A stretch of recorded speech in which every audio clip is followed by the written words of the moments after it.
Vera nuk solli vetëm temperatura përvëluese.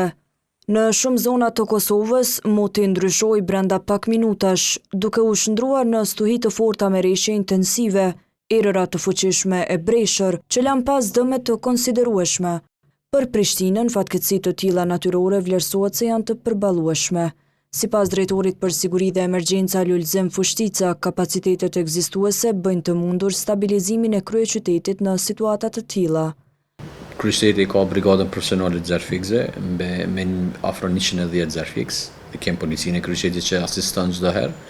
E kem shoqatën vullnetare të zjarfikjes dhe shpëtimit. E kem drejtorinë për siguri dhe emergjenca.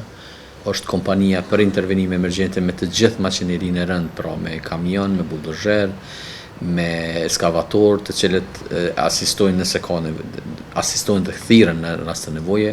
E kem ndërmarrjen publike pra gjelbër të gjelë, e cila e ka dhe ajo makinerinë e vet, pastrimin.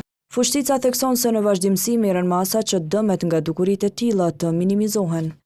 Largimi i drunjve me rrezikshmëri, pastrimi i pusetave, kontrolla e fasadave që mund të jenë të rrezikshme, pastrimi i rrugëve, shtretëve të lumeve, gjitha këto masa që mirën në kontinuitet dhe në kontroll në mënyrë që dëmet kur kemi fatkeqësinë e tyre të jenë sa më të vogla të minimizohen.